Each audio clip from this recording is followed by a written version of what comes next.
Vamos dar sequência ao estudo da obra O Ser Consciente, de Joana de Ângeles, obra que a gente vem estudando, né, para continuarmos aí fazendo a nossa autoanálise, né. Esta obra, psicografada por Divaldo Pereira Franco, faz parte de uma série psicológica que inicia com o Homem Integral. Nós já, inclusive, trabalhamos essa obra, né. A gente vai continuar conversando. Vamos dar sequência no item chamado Inveja. Nós estávamos conversando a semana passada. Lembrando que a inveja é uma fraqueza moral e perturba toda a relação da criatura com a sua própria vida, né? Com a sua própria vida de relação com o seu semelhante. Levando-se em consideração que qualquer sentimento negativo, qualquer comportamento interior negativo, é um óbice, né? É um tronco no caminho onde a gente tropeça sempre, né? E o que é pior, todo sentimento ruim impede que a gente manifeste outros sentimentos melhores. Ou se manifesta, não manifesta com tanta intensidade, com tanto vigor quanto deveria ser. Então a inveja, como nós estávamos conversando, ela é uma fraqueza moral que perturba as possibilidades de crescimento da pessoa e impede inclusive a própria luta, né? O invejoso não tem vontade de lutar pela própria vida. Primeiro porque não reconhece que tem capacidade para isso, né? Ele acha que o que é dos outros, aquilo que o outro tem, é sempre melhor, que o outro foi agraciado e ele não. Que a vida do outro é melhor, que a dele não. E não consegue, inclusive, fazer o reconhecimento das coisas boas que tem na sua própria vida, né? Excluindo o mérito, inclusive, da própria conquista. Daquilo que ele ganhou e conquistou pelo próprio esforço. Então é um sentimento ruim, que faz com que a pessoa se desvalorize completamente. Ela não tem nenhum valor aos próprios olhos.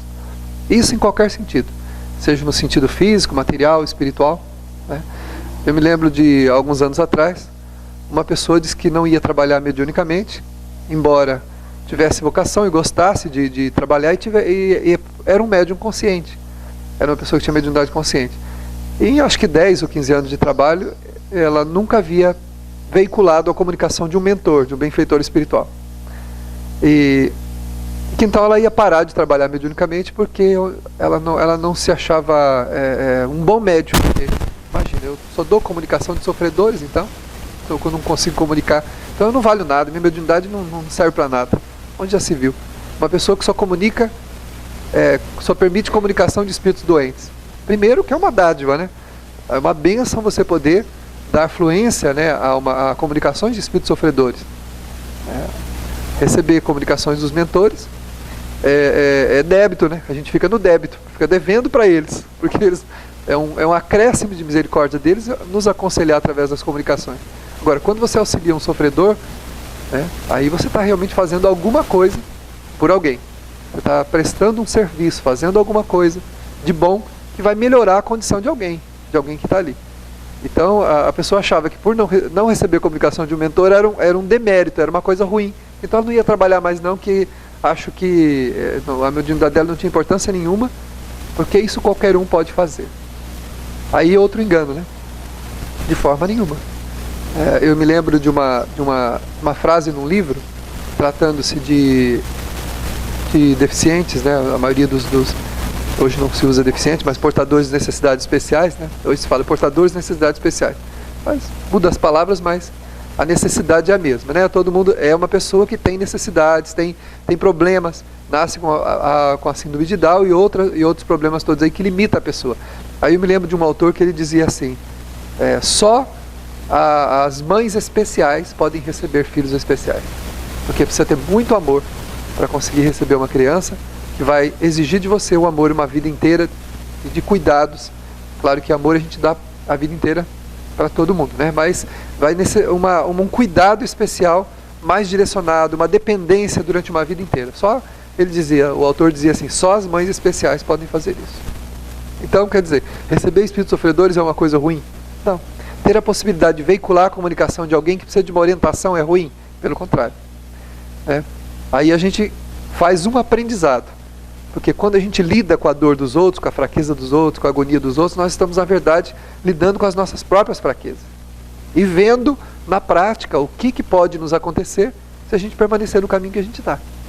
Quando você vê um espírito agonizando, passando por problemas sérios do mundo espiritual, passando por dores terríveis, problemas por comportamentos e conduta na Terra não muito condizente, a gente vai entender o quê? Vai entender que a gente precisa mudar, né? É um convite à mudança, né? Ou seja, olha aí, ó, que pode te acontecer, né? Você permanecer nesse caminho. Então, é uma bênção, né? Agora, quando um benfeitor comunica, traz uma mensagem do mundo espiritual, a gente fica devendo para ele, porque, na verdade, ele está ajudando a gente, né? Nós estamos sendo ajudados naquele instante. Então, esses equívocos, por quê? Na verdade, essa pessoa, de alguma forma, tem um complexo de inferioridade. Ela, observando outros médios que têm a possibilidade de, né, mas ela mesma se esforçar, deve estar faltando alguma coisa, porque os benfeitores desejam se comunicar por qualquer médio, não existe médio especial para a comunicação de benfeitores, mas é preciso que se esforce para isso, né, que a pessoa eleve-se à altura daqueles a quem a gente deseja a comunicação. Se eu não me elevo à altura deles, fica muito difícil, porque por mais que eles desçam, vai chegar um momento em que não dá para acessar a gente. Então é preciso se elevar, né, e essa elevação é de conhecimento, de moral, trabalho do bem, para criar uma afinidade. Então o médium que recebe ou não recebe não é inferior a ninguém, nenhum ao outro. São tarefas diferentes, cada um tem uma tarefa, tem um compromisso, uma responsabilidade, né? Então, como as profissões também.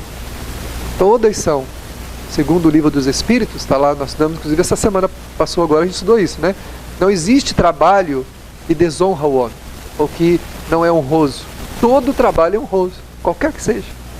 Lá tem uma pergunta que diz assim, da pessoa que morre de fome, né? Poderia morrer de fome por não conseguir alguma coisa para a sua sobrevivência. Ele diz assim, se a pessoa não fosse tão orgulhosa, ela aceitasse um trabalho que fosse, que aparecesse para ela, que tivesse nas possibilidades dela fazer, ela conseguiria facilmente suprir a sua necessidade. O problema é que isso eu não faço. Deus me livre, isso aqui eu não, jamais vou fazer isso aqui. Então esse orgulho da gente, essa exacerbação do ego, que na verdade é um complexo de inferioridade, né, porque a pessoa que se sente inferior, ela tem sempre que se projetar, encontrar uma forma de se projetar. E ela deixa de cumprir as coisas mais simples, né, e passa a invejar os outros. Aí como não consegue aquilo que quer, do jeito que quer, então passa a invejar os outros. Bom, eu não valho nada, fulano vale tudo. Olha lá como ele é, o sucesso da vida dele, olha o que ele está fazendo, e esquece que o seu crescimento carece o quê? De valores morais, de valores superiores que devem estar na sua natureza. O que vai elevar a gente? Não é o que está nos outros. E mesmo, como nós já dissemos, né? Ele não quer ter o que é do outro, ele quer ser o outro, porque ele sabe que se derem para ele exatamente aquilo que o outro tem, ele não vai conseguir gerenciar nada e vai perder tudo. Ele fala, não, eu gostaria de ser aquela pessoa. Isso para não fazer o quê? Para não fazer esforços. Para não lutar. Então, a pessoa almeja receber, para não lutar. Para não fazer a sua própria luta, o seu próprio esforço, o seu próprio crescimento. Isso é muito ruim, por quê? Porque as possibilidades de crescimento existem na natureza de cada um de nós. Todo mundo recebe desafios, recebe possibilidades, recebe provações, que são o quê? Alavancas que vão empurrando a criatura na direção do seu próprio crescimento, à medida que a gente vai assumindo as necessidades e as responsabilidades. Então a inveja, infelizmente, ela é esse óbice, né? Esse tronco no caminho, onde a gente vai, muitas vezes, se caindo, né? Aí ela coloca aqui, que nós já vimos, né, que é uma infância psicológica, uma pessoa que tem necessidade de ser referenciada, que se cultue a sua imagem, a sua condição humana, porque na verdade ela não tem coragem de fazer nada por si mesma, né? Aí a Joana coloca também que a pessoa dotada da síndrome da inveja, ou do sentimento da inveja, ela não tem ideal, não é alguém idealista, né? Não tem ideal. Aí a gente fala assim, não, mas eu conheço gente que tem inveja dos outros, assim, tem uma pessoa invejosa, tal, assim, a gente está falando da inveja ostensiva, né? Porque tudo desses sentimentos a gente tem um pouquinho, né? Está disfarçado aí no meio dos nossos sentimentos, mas a gente tem. A pessoa fala, nossa, mas a pessoa pensa, tem um monte de sonhos, mas ela é indisciplinada, não tem controle mental, não tem controle moral. Então, na verdade, não é um idealista, é um sonhador, é o pé na lua, é o chamado pé na lua, Né? A pessoa tem aqueles sonhos mirabolantes, tem um pé na terra, um pé na lua. É um idealista? Não, um sonhador. O idealista é uma coisa. Todo mundo que tem ideal vai alcançar alguma coisa na sua vida. Pode não chegar exatamente onde queria, mas vai muito mais longe do que imaginaria ir. E às vezes pode ir muito mais longe do que aquilo que realmente queria. Porque o esforço, a luta, é recompensado o quê? Com o crescimento. Toda luta, todo esforço tem um crescimento. E isso colocou Jesus de uma forma muito clara no Evangelho. Pedi e obtereis. O que é pedir? Não é sentar e ficar lá de a mãozinha virada para cima, Senhor, me dá. Isso não é pedir. Pedir significa o quê? Faz alguma coisa. É o teu pedido. Quando você se movimenta na direção do que quer alcançar, os céus se abrem para te auxiliar a alcançar o que você quer. Ou para te levar até onde você deve ir, né? A gente não vai alcançar exatamente aquilo que a gente imaginou, mas a gente vai para onde deveria ir. E um sentimento nesse caminho que pode direcionar para a gente não cair na esparrela da inveja nem da ambição é a resignação.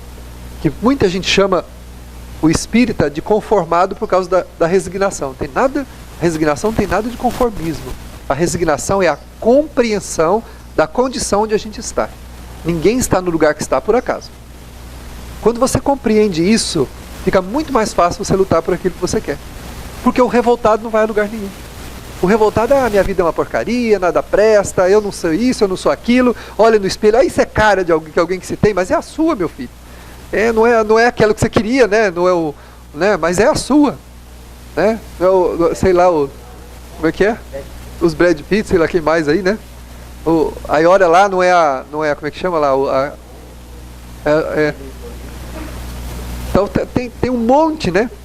De angelinas por aí, de coisa, mas o que adianta? Um belo rosto, né? Masculino ou feminino, um belo corpo e um juizinho desse tamanho, né? Adianta alguma coisa? Um juizinho desse tamanho, ou seja, a pessoa não tem juízo da própria existência, né?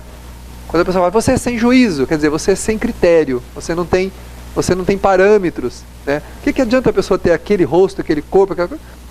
Ser vazio. Não adianta nada. Né? O idealista, ao contrário, ele olha-se e se vê pleno na sua própria vida. Né? Bom, esse é meu cabelo, então eu vou arrumar esse cabelo que eu tenho, vou dar um jeitinho nele, no meu próprio cabelo. Não vou querer o cabelo do outro, esse é o meu, então vamos lá, né? É 4 fios, né? 5. Não tem, né? Põe 2 para lá, 1 para cá, 1 no meio e pronto, está resolvido, né? Ou o Chico resolveu isso muito bem, comprou uma peruquinha e usava uma peruquinha, e daí? Quando falaram para ele que ele era vaidoso, ele falou assim, não, eu quero me apresentar bem para quem me olha. Né? Não era vaidade, ele queria ficar bem, ele gostava de olhar no espelho e ver o cabelinho lá, e pronto, não há problema nenhum. Né? Arrumar a peruca. Isso, tudo desarrumado, né? Pois é. Então, quer dizer, né? Cadê o nosso ideal, né? O idealismo. Então o idealista, o idealista é aquele que está pedindo. E ele trabalha em direção do seu próprio crescimento. Aí os céus se abrem. Pedi e obtereis. Ou seja, você vai obter o que você precisa. Dentro do pedido que você fez, o que é necessário para a sua vida, você vai na direção daquilo que fez. Agora, sem a resignação, né? Não há ideal. Porque aí é exigência. Então a gente exige, Senhor, eu quero tal coisa. Aí não é ideal. Aí é exigência. E se não for isso, então, não serve. Se não for para eu ser igual fulano, se eu ter tal coisa, chegar a tal lugar, então não me interessa. Não, meu filho, isso é o seu ideal. Eu gostaria de chegar a tal lugar. Vamos ver a trajetória até lá. Vai na direção. Né? Mas Deus é que vai conduzir a gente para onde a gente tem que ir. Dentro do ideal da gente, a gente vai. Agora, né, aquele que pede de mãozinha assim, postas, né, sentadinho, esse não vai a lugar nenhum. Esse é o invejoso. Ele fica sentado com a mão para cima e fala, tá vendo? Olha o que o senhor deu para ele. Por que para mim não? Né? Olha pro outro, é lá fulano e eu não. Olha lá. Quer dizer, ele fica no radar girando em torno da vida dele e não na própria vida. Né? Fica em torno e não faz nada por si mesmo. A maioria das criaturas desse mundo que reclamam da própria vida é porque não fazem nada pela própria vida. Isso uma vez me disse Maria Dolores, eu quase morri de vergonha dela, porque eu também estava passando por uma dificuldade na época e descobri que dependia de um procedimento meu. E que eu estava esperando as coisas caminharem, porque ia expor a minha imagem, ia me expor aquilo que eu tinha que fazer. E levei a maior esparrela depois quando tomei a decisão. Só que depois as coisas se acalmaram, mudou todo o contexto e eu fiquei muito feliz de ter tomado aquela atitude, porque senão as coisas poderiam ter tomado um rumo muito diferente. Então muitas vezes a maior parte das coisas que não estão acontecendo conosco é porque falta a nossa decisão, falta a nossa parte. Cadê a ousadia? Por que a gente, pro mal, a gente tem isso? Quando tem uma coisa que é do interesse da gente, seja o que for, né? A gente move céus e terra e vai e faz. Quando tem uma coisa nobre, um crescimento, a gente não faz. Eu não consigo sair da situação que eu estou. Então diga assim, eu não quero. É mais honesto. A gente não quer. Ainda não quer. É compreensível. É perfeitamente compreensível. Mas é isso, eu não quero. O orgulho, a vaidade. Já que as coisas não são como eu quero, então eu não vou sair da situação que eu estou. Vou permanecer dentro do quadro, dentro da minha situação, dentro da minha agonia. Não vou sair daqui. Porque eu não quero. Mas não é criança birrenta, não é? A criança não faz birra. Estava brincando, acho que foi essa semana. A gente saiu para tomar sorvete com a Lavínia, ela foi pequenininha, a concorrente da Letícia. Ciumenta com a Letícia. Ela olha para a Letícia, não, Titícia. Quando a Letícia chega perto de mim, as duas, já tem ciúme da pequenininha. Aí nós fomos, aí o Luiz entrou, a Denise entrou e ela ficou para trás. E eu fui andando e ela ficou atrás de mim e eles estavam lá dentro da casa já. E ela começou a bater os pezinhos no chão e esticar a mãozinha para fazer birra. Eu virei para trás, olhei para ela e falei assim, mas o que é isso? O que você está querendo com isso?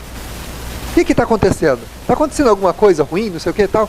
Aí ela parou assim, botou a mãozinha para baixo, ficou pensando um pouquinho, olhou para mim, deu um sorrisinho, catou na minha mão e me levou. Pronto. A gente faz isso, não é? Não é do jeito que eu quero, então a gente para e fica batendo o pé no chão e fazendo birra. Não vou, não quero. Pode. O pai dela e a mãe dela falaram assim, você quer fazer birra? Então fica aí. E foram embora para dentro de casa. E ela ficou lá no escuro, né? E eu já ia indo, parei e resolvi fazer uma tentativa, né? Funcionou. Aí ela olhou para mim assim. Realmente não funcionou. Catou minha mão e foi embora para dentro. Então a maioria de nós é isso, né? Cadê a direção, né? Cadê a direção do ideal da gente, né? Tá difícil a vida? É claro que tá. É desafio. A nossa existência tem desafios. Desafios de crescimento.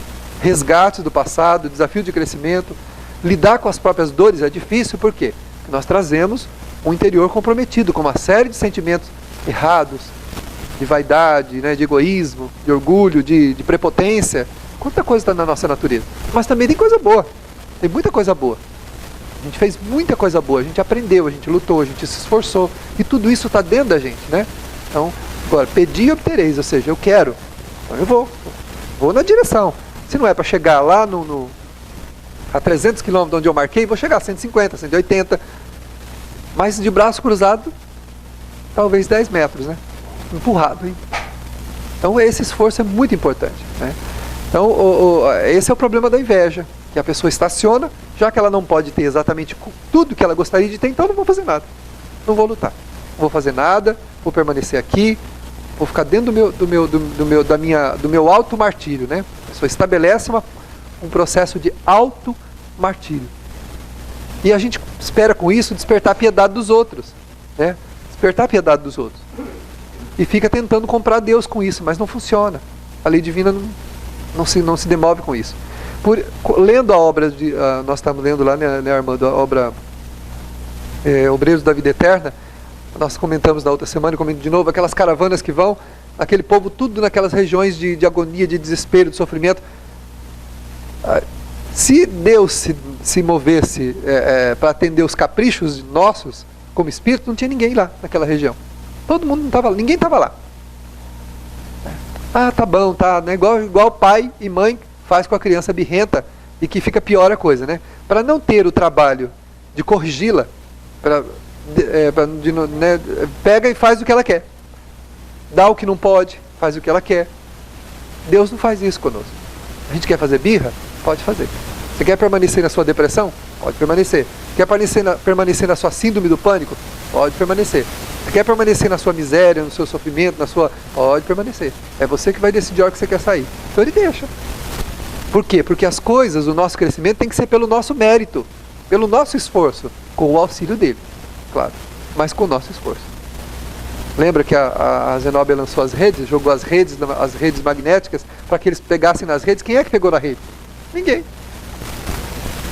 Né? Conta o livro Memórias de um Suicida, que Maria Santíssima vem às regiões da Terra e jogam naquelas regiões de sofrimento, ela joga as redes magnéticas. Alguns agarram, a maioria não agarra. A maioria, ou agarram e a rede se desfaz na mão. Quando a pessoa toca a rede, ela se desfaz. Por quê? A pessoa está querendo se livrar do sofrimento.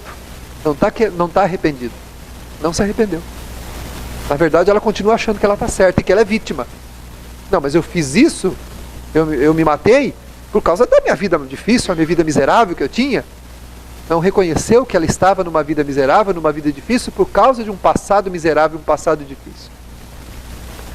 Ou chegou ao suicídio por causa de capricho, por causa de orgulho, por causa de vaidade, que fez com que a pessoa se transtornasse a tal ponto para atender o seu capricho, que perdeu a razão.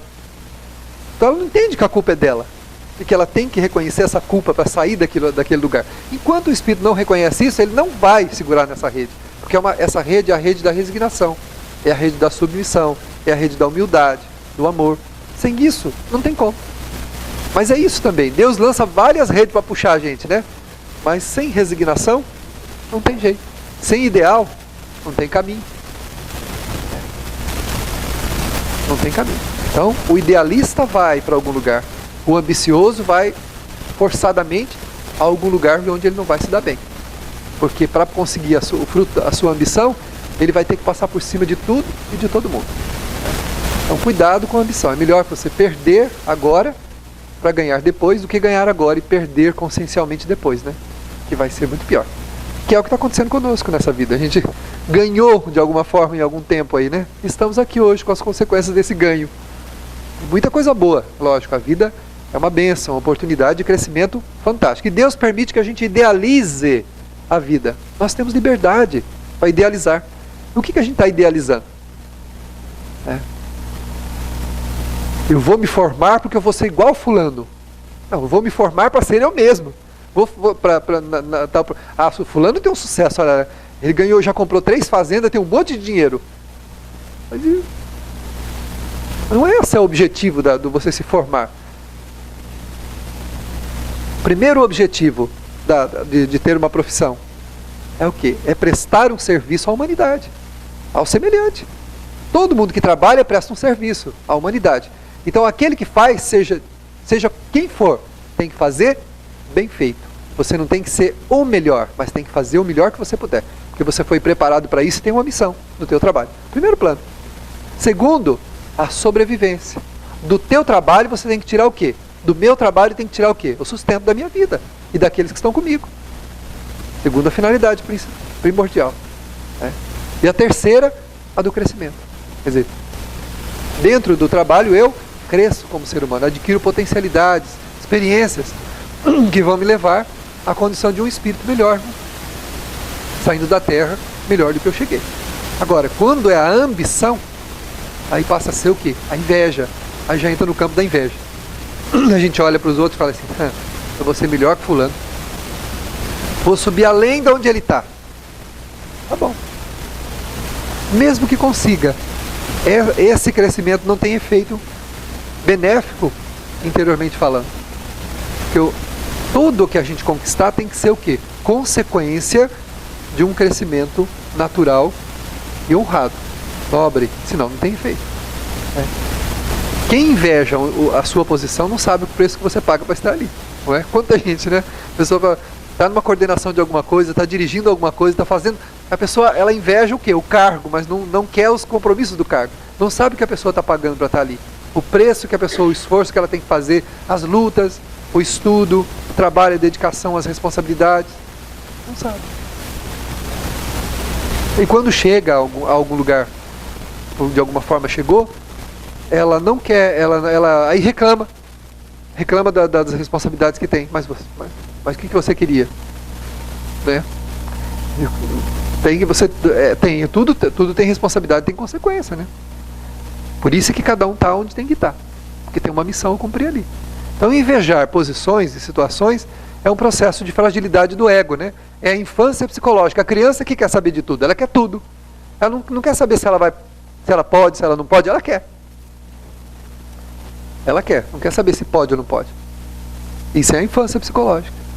Então quando o espírito se manifesta nesse processo de ficar embirrado com a vida, porque não tem o que quer, por não estar onde está, devia estar, por esse processo de birra todo, né, que a pessoa faz, essa introjeção dolorosa, é infância psicológica. É a lembrança da nossa infância psicológica, é o passado ainda influenciando o nosso presente, massageando o nosso ego, né?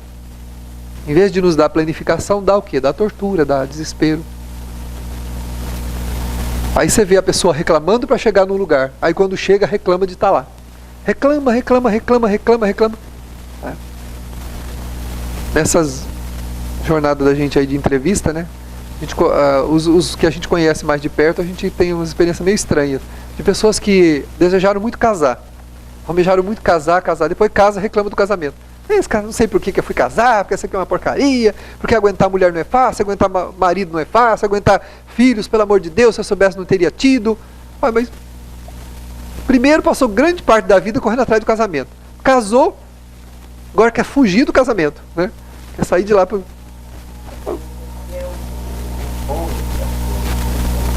O esforço, né? Os anos. Pois é. Então, tem que tomar cuidado, né? Porque normalmente é o que eu falei, o invejoso, ele não quer crescer. Ele quer o que é do outro. Ele quer ser o outro, né? Porque ele acha que a outra pessoa está gerenciando a vida dela melhor do que ele o faria.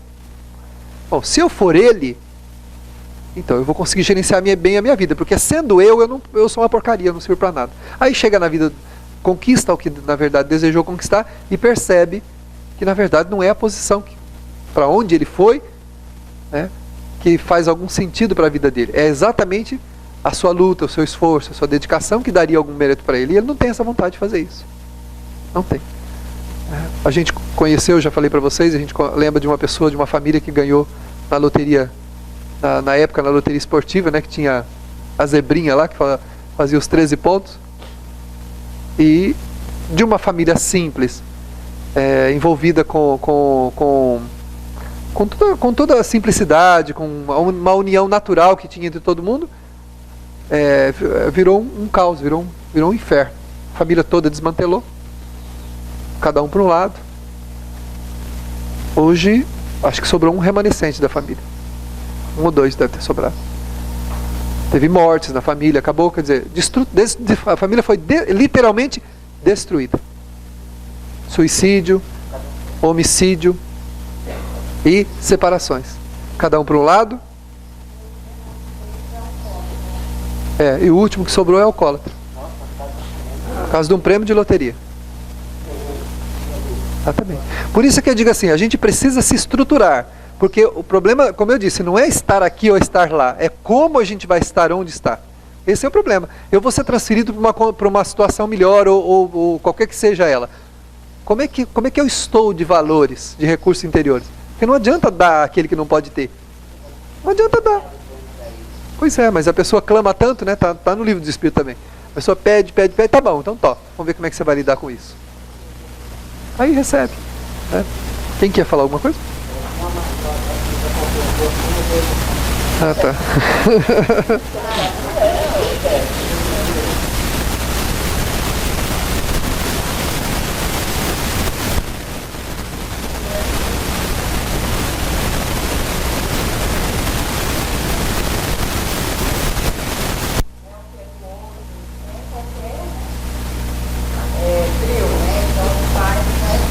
Isso.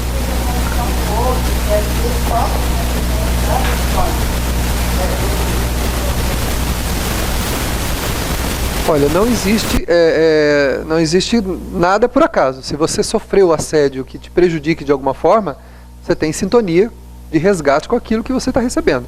Não quer dizer que a pessoa teria o direito de fazer isso com você, porque a vida tem muitas formas de corrigir a gente, né? Se eu tenho um problema, eu posso ser corrigido de muitas maneiras. Não precisa que ninguém venha me tirar a minha paz, me tirar o meu sossego e cobrar diretamente de mim.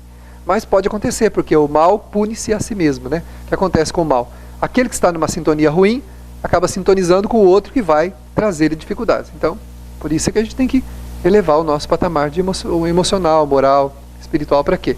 Para você sair do rol daqueles que são os espíritos de mesma frequência nossa. Né? Normalmente o invejoso sempre atrai o quê? Atrai outro invejoso, atrai outro ambicioso, E o maledicente é a mesma coisa, e assim por diante. Então a pessoa acaba sendo vitimada daquilo que ela mesma construiu. Cada um atrai para a sua frequência quem de igual teor é. Então a Joana coloca aqui que, além de não ter ideal, o invejoso não tem respeito por ninguém. E nem pela conquista dos outros. Ele, de alguma maneira, ele tenta denegrir o que o outro conquistou. Tenta diminuir aos olhos de todo mundo. Fulano, olha como é fulano. Ah, mas também, né? Deve estar roubando, deve estar enganando os outros. Alguma coisa errada tem. Se não pode falar nada, fala isso. Deixa uma suspeita no ar, né? Para ele falar, alguma coisa errada tem. Não pode dizer o contrário, né? Deve ter muita coisa certa, né? Ele deve estar fazendo muita coisa boa. Por mérito está onde está. Se não for, o problema é dele. A gente exaltar os outros e conceder mérito porventura que a pessoa não tenha, não vai mudar a vida dela. Agora, denegri-la vai. Denegrir vai, faz muito mal. Porque você vai chamar a atenção de outros invejosos como você, como eu, que vão passar a ver a pessoa com outros olhos. Eles nem tinham despertado para aquilo. E eu tenho responsabilidade sobre todos os sentimentos que eu manifestar na minha natureza e que eu despertar no coração dos outros. Se eu instigar alguém contra alguém, eu tenho responsabilidade sobre aquilo. Os sentimentos que a pessoa desenvolver negativos em relação ao outro é de minha responsabilidade. Uma coisa é você ficar agastado por alguém. Outra coisa é alguém te estimular a ficar agastado contra o outro. Você não estava nem vendo. Ah, mas isso aí não é normal. Aí a pessoa fala, caiu, acende. A gente que não é muito, né? A gente que já não é boa coisa, né? Faz lá dentro da alma, faz assim, tuc, acende uma luzinha, né? Fala, deve ter mesmo alguma coisa ruim. E pronto. Começa aquele olhar de suspeita, aquele olhar de desconfiança, que não tinha. Que eu fiz o outro despertar na natureza dele. A gente tem responsabilidade sobre isso. Tem responsabilidade, então não pode, né? Daí evitar essa maledicência. Se eu tenho uma opinião a respeito de alguém, essa opinião é um problema meu. Eu não posso instigar, né, o outro a pensar como eu. Tem que ter cuidado.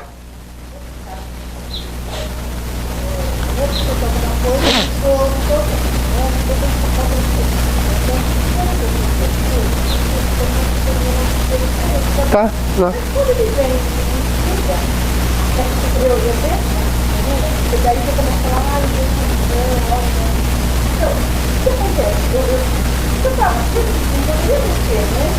Se desceu porque não estava. O problema é que a Joana de Anjos fala assim, né? Ninguém sai de onde está para descer, né? Você só pode subir. O que acontece? Acontece que entre o que a gente é e o que a gente precisa ser, né, existe aqui a chamada, segundo Joana, de proposta.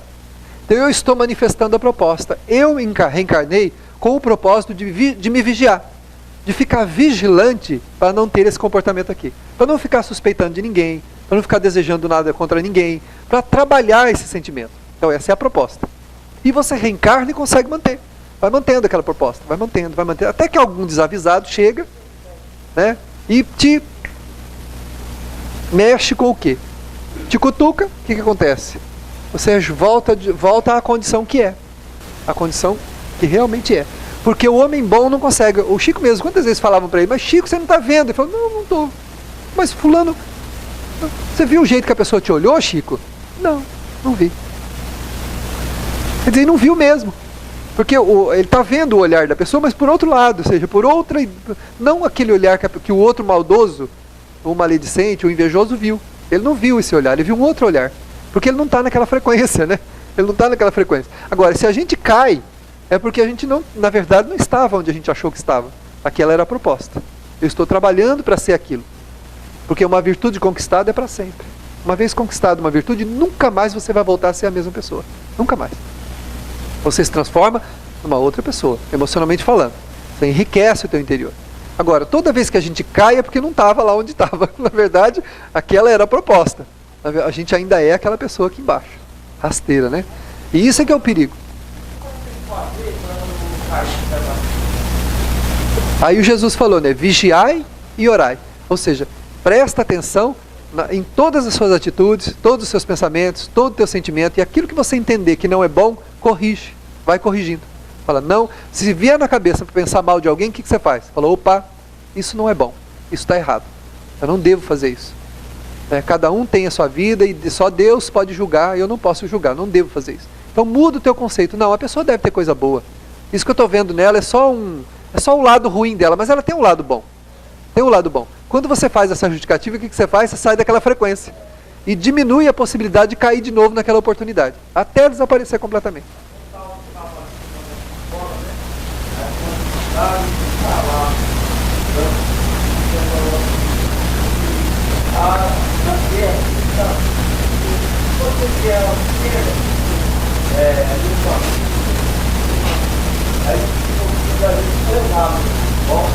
Sim. A gente tem que estimular o bem, né? Quando vier as tendências ruins, o que a gente precisa fazer? Vigiar e orar. Jesus ensinou. Presta atenção e corrige. Não precisa achar, né? Porque o problema é que a gente às vezes quando percebe alguma coisa de ruim na gente quer se destruir. Fala, tá vendo? Não valho nada, eu sou uma porcaria, porque eu só penso coisa ruim, Mas é muito natural a gente pensar essas coisas, é muito natural a gente sentir coisas ruins e pensar coisas ruins. É muito natural.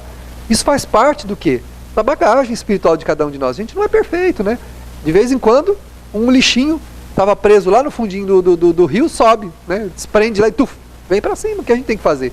Tem que pegar ele com muita delicadeza e botar no lixo. Pronto. Tá lá, né? Tranquilo.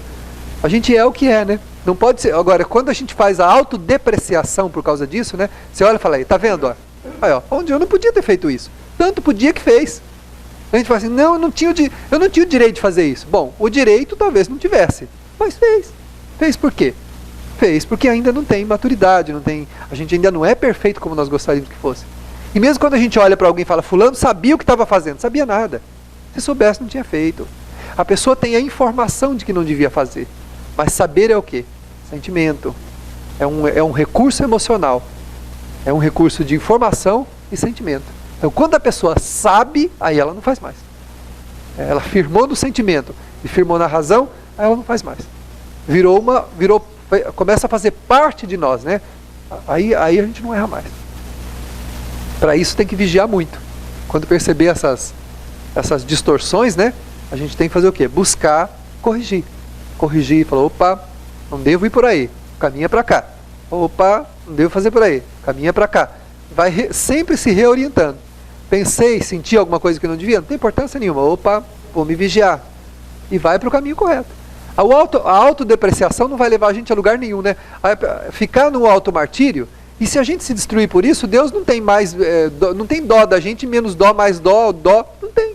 Aí, porque, como nós comentamos, aqueles espíritos não estão naquela região de sofrimento? Estão lá por quê? Porque querem. Deus não condenou ninguém a estar lá. Aqueles espíritos não estão condenados. Tanto que a benfeitora fala lá, eles não estão condenados. Eles estão condicionados às ideias de autodepreciação, de egoísmo, de vaidade, de orgulho ferido, né? O padre, lembra do padre que ele falava lá? Ele falava assim, mas eu cumpri os ofícios, eu fiz isso, eu fiz aquilo e tal. Mas ele renegou completamente os sentimentos em relação ao mal que ele fez. Então isso ele não queria ver. Ele só queria ver que ele estava sendo injustiçado, tá lá. Mas ele não estava lá por acaso. E quem levou ele lá não foi ninguém, foi a consciência dele mesmo. Deus não condenou ele lá, não tem condenação. Na lei divina não tem condenação. Ninguém é condenado a nada. Quando a pessoa morrer ela vai ser condenada ao inferno. Não existe condenação. Não tem condenação. Existe o quê? Condição. A gente desencarna do jeito que está. Uma vez perguntaram pro Divaldo, né? E também está nas obras, né? Como é que eu vou estar no mundo espiritual quando eu desencarnar? Como é que eu desencarno do jeito que você está? Como é que você está? Como é que eu estou? Desencarno assim. Levo toda essa emocional para lá, para o mundo espiritual.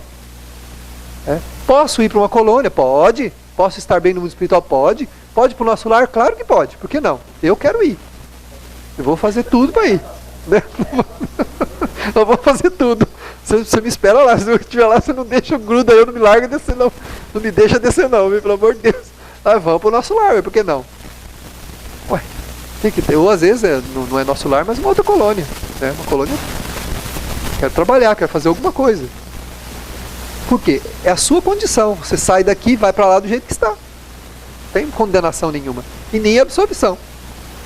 Ninguém te absolve de nada e nem te condena de nada. Não há condenação nem absolvição. É a condição, né? Então a gente tem que trabalhar a nossa condição.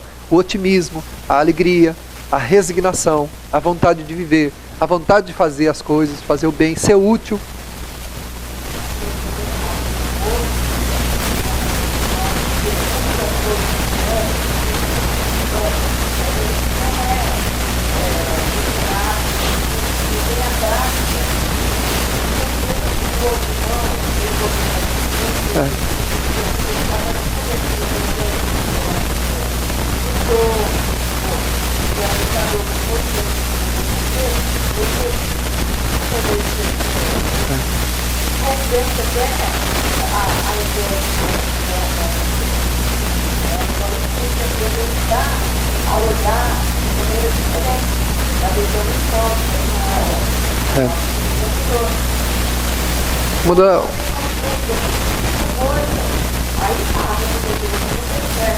Uma das lições do Chico, né? A vida do Chico foi assim, ele sempre repetia isso, né? Eu tenho que dar o direito aos outros de serem o que quiserem ser, como quiserem ser, do jeito que desejarem ser. Eu tenho que ser melhor. Agora, as pessoas têm direito de ser, e por isso elas não necessitam ser menos amadas por isso. Os enganos de uma pessoa não autorizam ninguém a deixar de amá-la. Alguém, né? Se eu me engano, você se engana, não autoriza que você me ame e eu te ame do mesmo jeito. Não quer dizer que eu estou dizendo que você está certo, ou que você está dizendo que eu estou certo. Eu cometi um erro, isso não dá o direito a ninguém de não me amar, ou o outro cometeu um erro, não dá o direito a mim de não amar o outro. Né?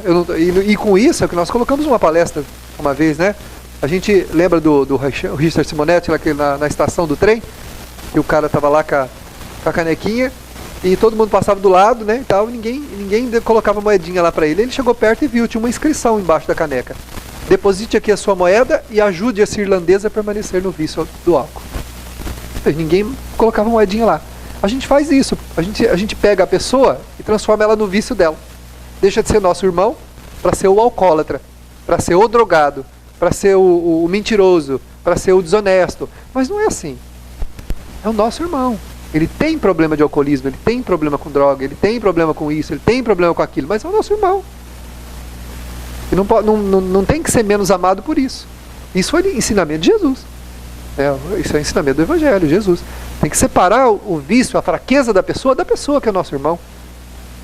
Claro que você não vai bater palma para ele, não vai passar a mão na cabeça dele, falar para ele que ele está certo, que ele deve continuar assim. Claro que você não vai fazer isso. Mas também você não vai falar mal dele, né? Uma das coisas mais terríveis que a gente faz é falar mal dos outros, falar mal das pessoas. Principalmente por engano que as pessoas cometeram na sua vida, no comportamento dele. Tem que desligar disso. E muita gente faz isso e continua trabalhando no bem e acha que está ganhando algum mérito. O que adianta a gente ter 4.000 horas de serviço por semana do bem e ter 5.000 horas de maledicência? Não adianta nada. Falar mal dos outros, denegrir a imagem das pessoas, não adianta nada. Não pode fazer isso. Não adianta. Né? Fica negativo né, lá na conta. Faz 4 menos 5 menos 1, né? Vai ficar, a conta vai sair negativa. Lembrar sempre que mais com menos, né, na matemática dá menos. Então tem que tomar cuidado com isso, né? Então a gente precisa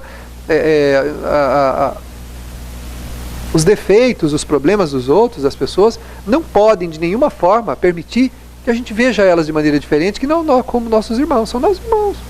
A fraqueza de cada um é inerente à pessoa. Você vai fazer o que você puder por ela, você vai tentar ajudá-la, você vai continuar colocando a sua moeda na canequinha dela. O problema de mudar não é meu, o problema de mudar é dela. Né? Agora, é claro que você não vai concordar com o que ela está fazendo, não vai ajudar ela a fazer coisa errada, mas continuar investindo no sentimento não há erro nenhum.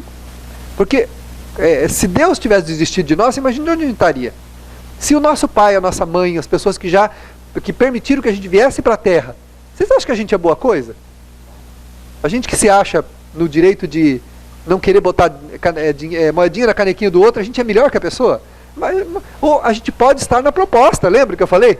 A gente está se controlando, né? A gente está trabalhando a proposta, mas na verdade a gente não é isso aqui ainda não. Né? Então fica complicado, pode falar.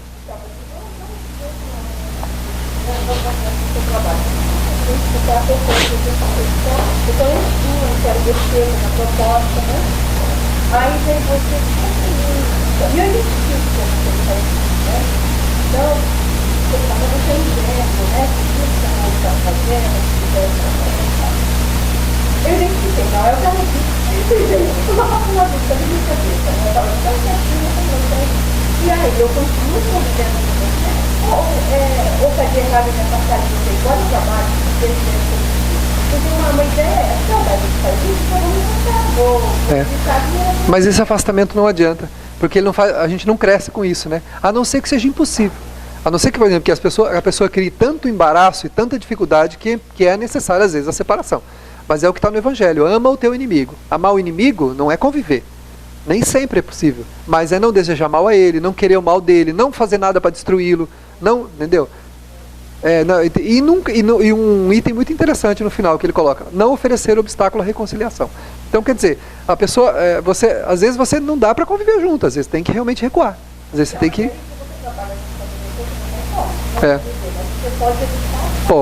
Você pode evitar você pode criar o teu jeito de conviver com a pessoa.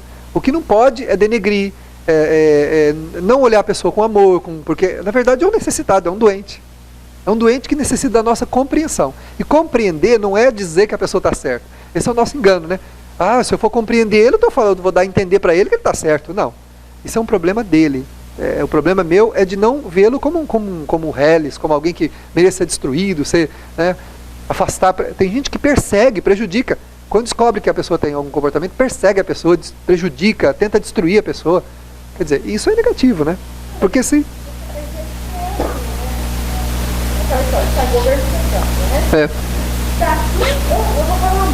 Isso, exatamente.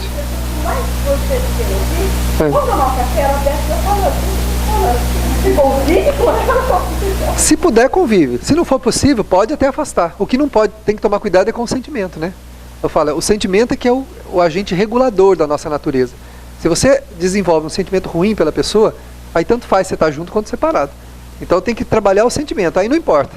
Você pode até encontrar um espaço melhor para você falar, olha, eu quero ter o direito de trabalhar num espaço dentro de um clima confortável de convivência. Então você pode mudar a sua posição, tal. Mas o problema é o sentimento. Tomar cuidado com os sentimentos que a gente desenvolve contra o outro. E isso é o que faz a gente sofrer e diminui a gente. Isso é o que faz a gente cair.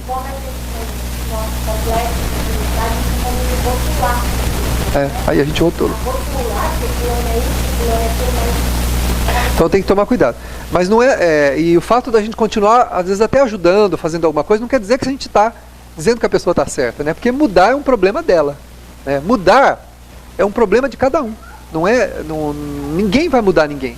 Quem tem essa ilusão, os que tiveram já se estreparam tudo, né? Não, eu vou casar com você, mas fulano, pelo amor de Deus, não, eu vou mudar ele, eu vou mudar ela. No final, depois de alguns anos, mudou-se, né? Cada um mudou para um lado. Um mudou de casa, né? Um mudou da casa do outro porque não tinha jeito, não teve jeito. Porque ninguém muda ninguém, né? Essa coisa de mudar o outro é uma coisa que nós temos que riscar das nossas possibilidades aí. Ninguém muda ninguém. A pessoa só muda quando ela quiser. Quando ela achar que é importante, quando ela entender pelo sentimento, quando alguma coisa acontecer, que fizer uma reflexão muito profunda nela, pode ser a dor, pode ser um desafio, pode ser um convite, pode ser muitas coisas que podem fazer a pessoa mudar. E ela muda. Como a gente também muda, quando a gente acha que tem que mudar. Então, existem muitos mecanismos que as leis divinas se utilizam para isso. Um desafio, uma dor, um convite. De repente a pessoa é convidada para fazer uma coisa onde ela é chamada à responsabilidade. Essa responsabilidade dá discernimento a ela. Ativa o discernimento dela e ela vem para cá, né? Ela sai do que é e cai na proposta. Ela sobe. Opa, realmente, acho que eu preciso ter um pouco mais de responsabilidade, um pouco mais de... Né? Aí pronto, aí ela sobe e melhora. Então, mas isso é a pessoa que tem que fazer. Não é a gente que vai dar isso para ela.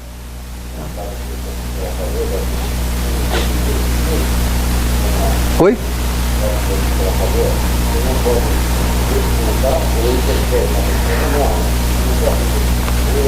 Você pode falar assim, olha, eu não gostaria de ouvir. Você pode ter. Se a pessoa faz fofoca, por exemplo, você pode chegar para ela e falar assim, olha, por favor, eu não sou muito fã de ouvir coisas da vida dos outros. Abstém-se de falar para mim isso, porque eu não gosto, não.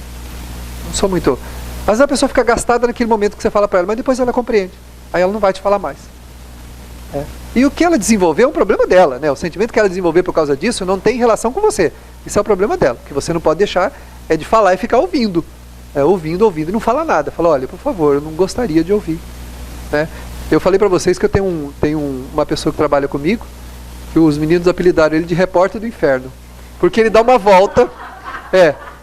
Ele foi apelidado de um repórter do inferno, porque ele dá uma volta. Quando ele chega, só por Deus. Tem notícia do Arco da Velha, as piores, as mais escabrosas que você pode imaginar. A gente fica pensando onde que ele consegue encolher tanta informação daquele jeito ruim. Desde quebrar o dedinho até morrer. Tudo ele sabe. Tudo, quem quebrou o dedinho, quem morreu, quem está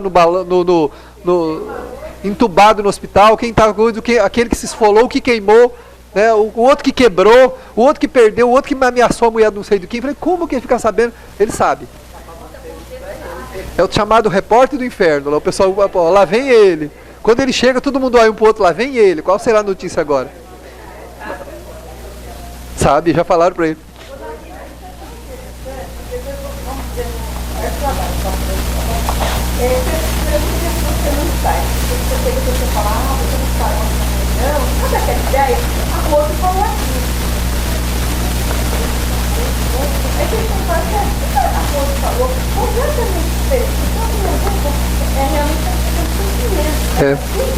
Isso.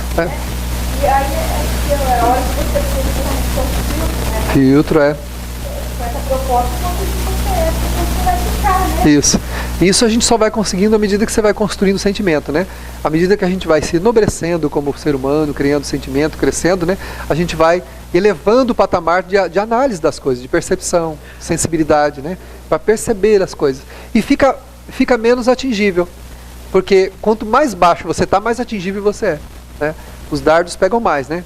A gente recebe mais coisas e sofre mais. À medida que você se eleva mais, você vai ficando imune a algumas coisas. Algumas coisas passam despercebidas, não tem muito valor mais, né? E a gente acaba perdendo isso, né?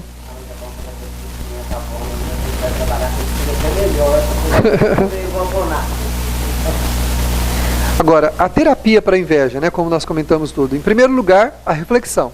Né? Refletir sempre. Sempre passar o crivo da reflexão à nossa vida. O que está acontecendo comigo? Que experiências eu estou vivendo? Tem gente que não pensa na vida. A pessoa não pensa. Não. É um dia pelo outro. Levanta, faz a mesma coisa, no outro dia a mesma coisa, no outro dia a mesma coisa. Nunca para pensar o andamento da sua existência. O que está acontecendo comigo? Que momento eu estou vivenciando? Quais são as experiências emocionais que estão nesse momento passando pela minha vida? Você sabe que em cada época a gente está de um jeito.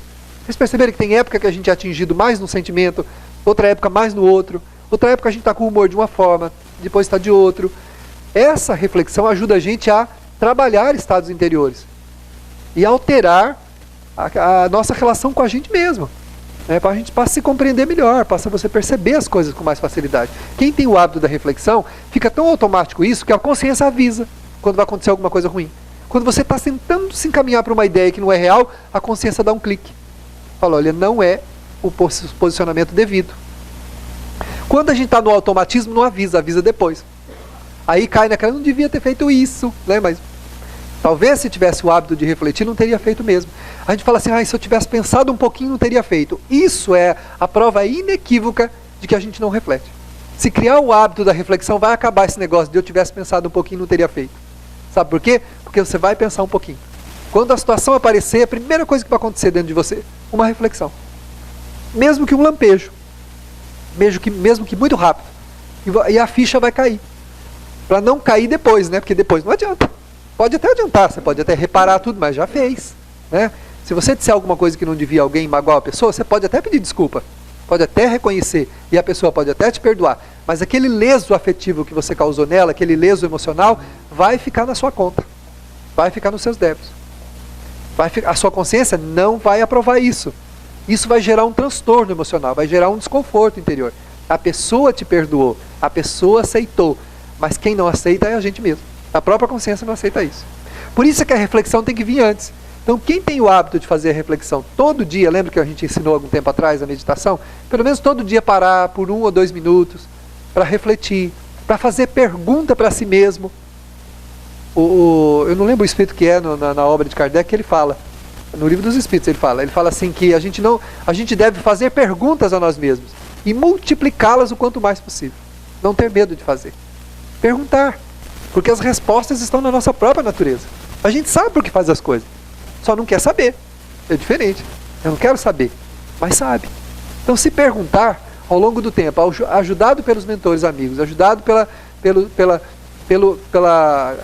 pelo compromisso espiritual que a gente trouxe de mudança, a gente tem as respostas. Está tudo dentro da gente. Agora, a gente precisa multiplicar essa possibilidade de estar se investigando. Essa reflexão é um antídoto contra a inveja. Porque a gente pensa antes, medita antes, verifica antes. Né?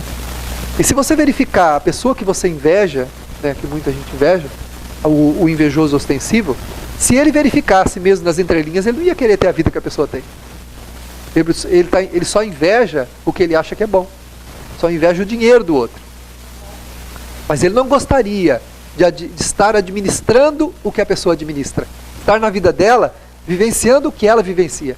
Duvido que ele gostaria de estar fazendo isso.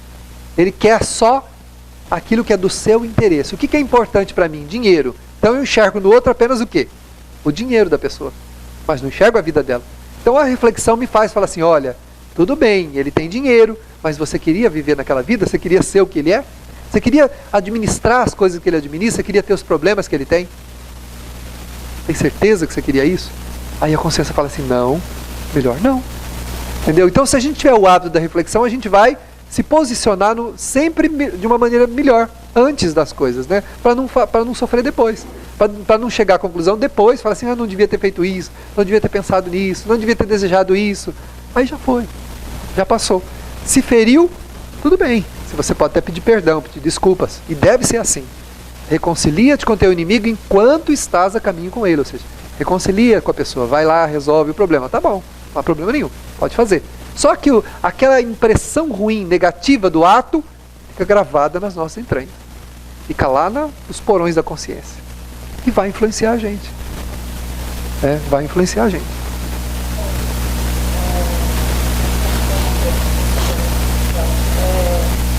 Pensando nessa questão,